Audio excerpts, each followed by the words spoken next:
Hello दोस्तों, नमस्कार। रमेश राज blog में आप सबों का स्वागत है। तो दोस्तों आज ब्लॉग वीडियो नहीं बन रहा है, एक बहुत ही ज़रूरी चीज़ है दोस्तों जो कि आप लोगों को बता रहे हैं। जो हम लोग के जीवन में आए दोस्तों और सपोर्ट किए, आज उन्हीं के बदौलत से हम लोग आज जैसे कि हम लोग का बाइक ले आया और ये घर भी बन गया।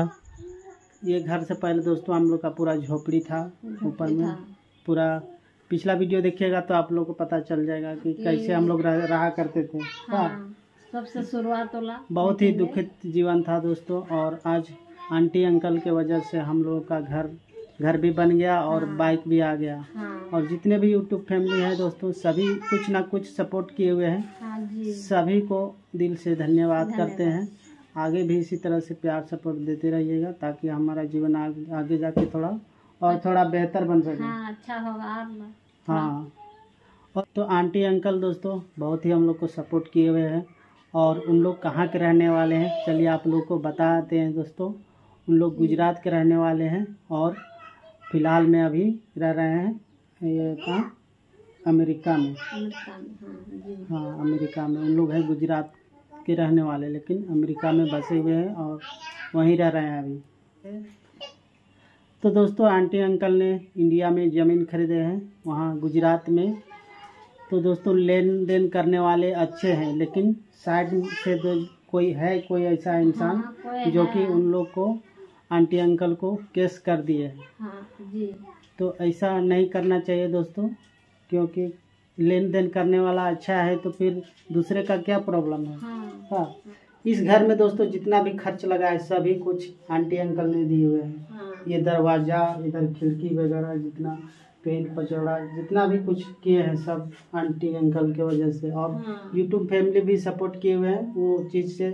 और भी हम काम किए हुए हैं दोस्तों, जैसे बच्चों का एडमिशन और भी वगैरह वगैरह, कपड़ा लता लेना, ये सब सारा कुछ हम लोग का आज अच्छा जीवन चल रहा है। पहले से पहले एकदम बहुत ही खराब स्थिति था।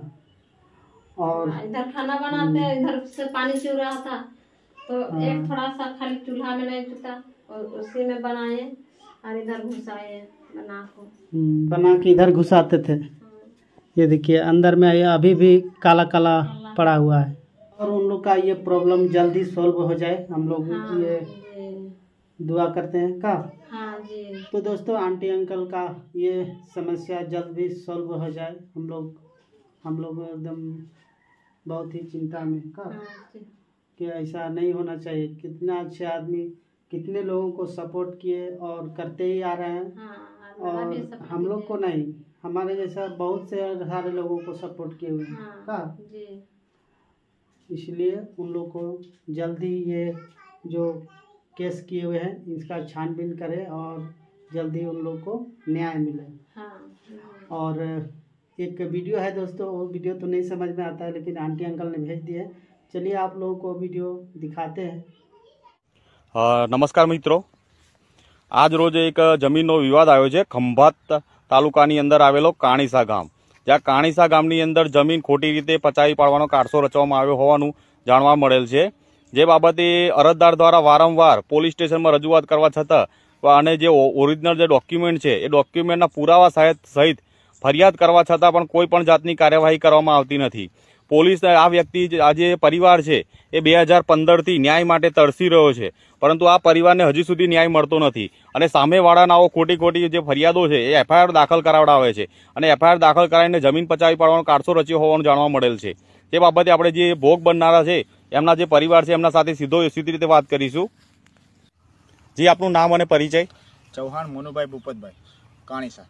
આ જે જમીનનો વિવાદ ચાલી રહ્યો છે એ બાબતે તમે શું કહેવા માંગો છો? હા, જમીનનો વિવાદ જે ચાલી રહ્યો છે એ જમીન 2015થી અશ્વિનભાઈ કાંતિભાઈ પટેલ રે ઉત્તરસંડા એમને વેચાણ રાખેલી છે જમીન। હવે વેચાણ રાખ્યા પછી અશ્વિનભાઈએ જમીન ખેડવા માટે મને આપેલી, મનુભાઈ ભૂપતભાઈ ચૌહાણ। હું ખાલી ખેડું છું એમની જમીન, પરંતુ આ જમીન તે પહેલાં ભૂપેન્દ્રભાઈ ડાયાભાઈને સાચવવા એટલે ખેડવા માટે શાંતિલાલ મૂળ જમીનના માલિક શાંતિલાલ મગન પટેલના ખેડવા માટે આપેલી। તે ખેડવા માટે જે જમીન આપેલી તે તેઓએ મકાન તથા આ જમીન ખોટા દસ્તાવેજો કરી અને ખોટું પેઢીનામું કરી અને જમીન પચાવી પાડેલ હતી। ત્યાર પછી સામાવાળાએ અમારા ઉપર ખોટી FIR દાખલ કરેલી. FIRમાં મારું પોતાનું નામ છે, મારો ભાઈ નાનો એક શિક્ષક છે રજનીભાઈ ભૂપતભાઈ ચૌહાણ, તેઓનું પણ નામ દાખલ કરેલું છે. FIRમાં ખોટી FIR એવી છે કે 2017માં અમારા ઉપર FIR દાખલ થઈ તે આજ દિવસ સુધી અમે DSP સાહેબની કચેરીએ, SP સાહેબની કચેરીએ પણ ધક્કા ખાધેલા છે. અને ત્યાર સુધી કે ભાઈ અમારી જે દાખલ થઈ FIR તો આજ દિવસ સુધી એની ચાર્જશીટ રજૂ થઈ નથી. અમે વારંવાર રજૂઆત કરી કે ભાઈ અમારી ચાર્જશીટ રજૂ કરો, અમે કોર્ટમાં જઈએ પણ એ સાબિત કરી શક્યા નહીં ગુનો એવું છે કે અમે ગુનો કર્યો છે એવું. આ લોકોએ ખોટા દસ્તાવેજ, ખોટું પેઢીનામું બનાવીને જમીનના કારસા કરેલા છે, તો બી એમની ઉપર કોઈ કાર્યવાહી આજ દિવસ સુધી થઈ નથી અને ખોટી રીતે અમને પોલીસ હેરાન કરે છે. અને આ કેસનો હજુ આજ દિવસ સુધી કોઈ નિકાલ આવ્યો નથી. FIR કેટલો ટાઈમ થયો? FIR કરે લગભગ 17માં થયેલી, એટલે 2017 થી આજ દિન સુધી FIR નો હજુ ચાર્જશીટ કે કોઈ નિકાલ થયો નથી. અમે વારંવાર પોલીસ કચેરી જયા હોવા છતાં. બરાબર. અને આમાં જે જમીનનો જે વેચાણ કરાર થયો છે એ બાબતે તમે શું કહેવા માંગો છો? જે જમીનનો દસ્તાવેજ થયો હતો જે તે સમયે, જે મેઇન જે જૂના માલિક હતા એ માલિક દ્વારા દસ્તાવેજ તમને કોને કરી આપ્યો હતો? જૂના માલિક હતા જે શાંતિલાલ, એ તો આ ભૂપેન્દ્રભાઈ જમીન ખેડવા માટે સાચવા માટે આવીને વિદેશ જતા રહેલા. શાંતિલાલ છોકરા પિયુષભાઈ, એમનું કહેવું એવું હતું કે મારા પપ્પા કોઈ ઇન્ડિયા આવ્યા નથી ને મૂળ વકીલ હતા. એમને જે દસ્તાવેજ કર્યો છે અને મકાનમાં પણ 5 સ્ટેમ્પમાં દસ્તાવેજ કર્યા છે. દસ્તાવેજમાં એવું છે કે એમને કર્યો તો 1978માં શરતી વેચાણ કર્યો હતો. એના આધારે લોકો એવું કહે છે કે એમનો દસ્તાવેજ કરી આપ્યો છે. જે આધારે કલેક્ટરમાં અરજી કરી હતી એ લોકોએ તેમનું દસ્તાવેજ રદ કરેલ છે. મકાન બાબતે એવું હતું કે મકાનમાં એમને 5 સ્ટેમ્પમાં વેચાણ રાખ્યું હતું, એ રીતે દસ્તાવેજ બનાવ્યો હતો. પંચાયતમાં અમે જિલ્લા પંચાયત એમનું 5 સ્ટેમ્પનું રદ કર્યું હતું, પ્લસ એમના જે જળતર જે તલાટી હોય એ બધાનું રદ કરી, ઠરાવ રદ કરી પંચાયતે મકાન સાચવવાના પાછા કર્યા હતા. એ બાબતે અરજી પેલે ખંભાત પોલીસ સ્ટેશનમાં આપી હતી, પણ એ બાબતે અરજી ખંભાત પોલીસ સ્ટેશનમાં આલી હતી કે ભાઈ આ લોકોએ ખોટું કર્યું છે જે મકાનમાં, એ બાબતે એમની કોઈ એક્શન કે કાર્યવાહી લો. તો આજ સુધી ખંભાત પોલીસ સ્ટેશને કોઈ કાર્યવાહી એમની કરી નથી. અને ઉપર તેમ છતાં અમારી ઉપર FIR, જેમનું નામ કશું જમીનો લેવા દેવા નથી ભૂપેન્દ્રભાઈનું, એમના કહેવાથી અમારી ઉપર FIR, અમારા મોટાભાઈ અશ્વિનભાઈ ઉપર FIR કરી અને ગુનો દાખલ કરેલ છે. જે બાબતે અરજી મેં ખંભાત પોલીસ સ્ટેશનમાં, DSPમાં અને આણંદ SP સાહેબની ઓફિસમાં પણ આપેલી છે. તો એની કોઈ કાર્યવાહી કરતા નથી. તપાસ કરી એમ જવાબ આપી રહ્યા છે. આ FIR થઈ કેટલો વર્ષ થયા? આશરે FIR થઈ 10 વર્ષ જેવું થયું છે. 2017માં થયેલ છે FIR. 8 વર્ષ. બરાબર. FIR 2017 કરી. મારા ભાઈ અશ્વિનભાઈને વિદેશ છે અત્યારે, અને એમને પાછા આવવા માટે તકલીફ કરે છે. FIRમાં હેરાનગતિ કરે છે. અને અમે જે FIR કરીએ પૂરા એમના છે દસ્તાવેજ છે, બધું જે ડુપ્લિકેટ કર્યું હતું, એમને ખોટી સહીઓ કરી હતી, એ રજૂ કરવા છતાં તેમ છતાં અમારી જે ફરિયાદ છે FIR એમની ઉપર કરવાની, જે કરતા નથી અને ખોટી રીતે અમને હેરાન કરે છે. પોલીસ સ્ટેશનમાં અરજીઓ કરી, અમે બધી રીતે અમને પ્રૂફ આપ્યું કે ભાઈ આ દસ્તાવેજ ખોટો છે, જિલ્લા પંચાયત હુકમ કરેલ છે, એ બધું અમે રજૂ કર્યું. તેમ છતાં એવું કહે છે કે ભાઈ તમારી FIR થઈ છે.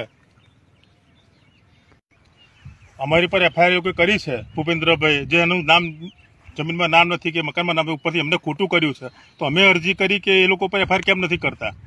જે એમને ખોટું કર્યું છે અમે રજૂઆત કરી, અરજી કરી, તો એમની પર FIR કરતા નહીં. જે જિલ્લા પંચાયતથી અમે જે પ્રૂફ લાવી આપ્યા કે ભાઈ દસ્તાવેજ ખોટો છે, એમને સહીઓ ખોટી કરી છે, જે સાક્ષીઓ છે એ લોકોએ લખીને આપ્યું છે કે ભાઈ અમે કર્યું નહીં, એમને જે બધું ખોટું કર્યું છે પ્રૂફ કર્યું, લખાણ બધું બતાવ્યું એમને.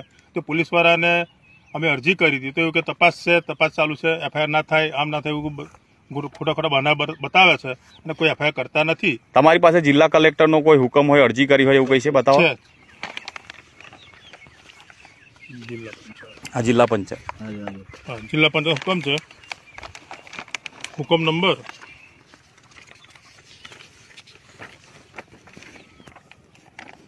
આ તમે જોઈ શકો છો. એ આણંદ જિલ્લા પંચાયત જે આજે છે શાંતિલાલ મગનભાઈ પટેલના વારસદારો, એ લોકોએ જે આ ભૂપેન્દ્ર ડાયાભાઈ પટેલ છે એમના વિરુદ્ધમાં જે અરજી કરી હતી જિલ્લા પંચાયતમાં, એના દ્વારા જે હુકમ કરવાનો, હુકમ બતાવશો સર?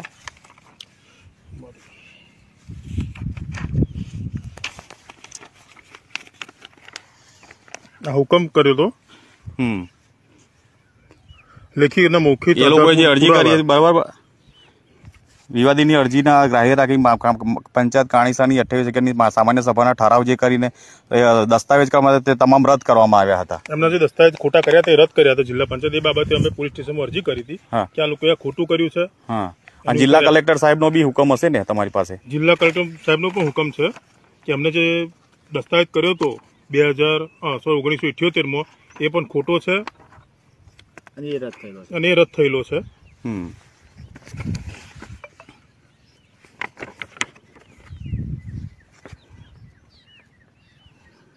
ટિકિટ ખોટી મારેલી છે એ પણ રદ થયેલો. એ પણ પોલીસ સ્ટેશનમાં રજૂ કર્યું અને કહ્યું કે આ લોકોએ ખોટું કર્યું છે તેમની પર કેમ એફઆઈઆર કે ફરિયાદ દાખલ કરતા નથી તમે લોકો. અને અમારી પર કે અમે તો જમીન વેચાતી રાખી છે, મૂળ માલિકે અમને દસ્તાવેજ કરી આપ્યો છે, રજીસ્ટર દસ્તાવેજ છે અમારી જોડે, તો અમારી પર ફરિયાદ કરી છે તો એમની પર કેમ ફરિયાદ, એમની તપાસ કેમ નહીં કરતા? આખી ફરિયાદમાં કે જમીન બાબતે જમીન લેનાર કે વેચનારને કોઈ વાંધા નથી, કોઈ પ્રોબ્લેમ નથી. આ તો ત્રાહિત પક્ષ વાંધા લે છે વારંવાર. અને આખી એફઆઈઆર અમારી એક તરફી છે. પોલીસે જે તે ટાઈમે કોઈ સાચું ખોટું પુરાવા એકઠા કર્યા સિવાય અમારી પર એફઆઈઆર કરેલી છે.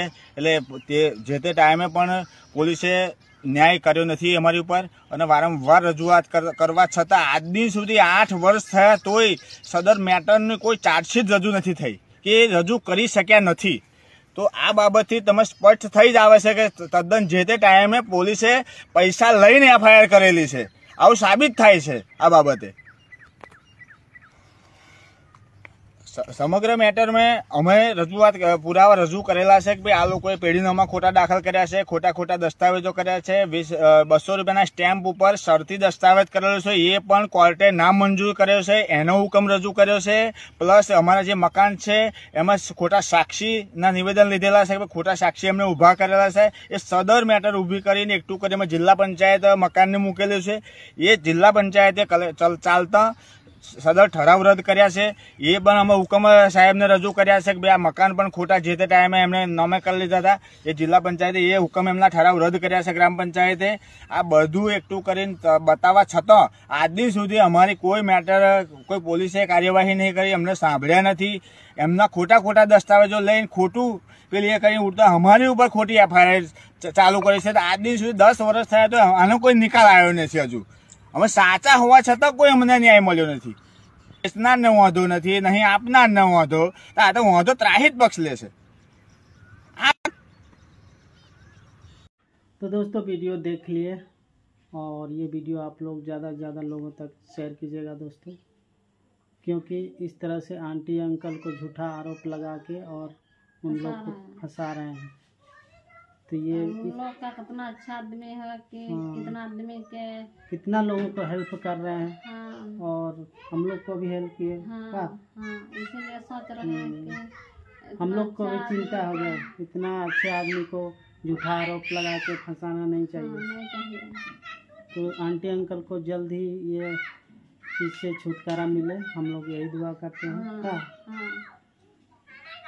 चलिए, हम लोग तरफ से अगर किसी तरह से बोलने में अगर तो गलती सलती माफ़ कर दीजिएगा.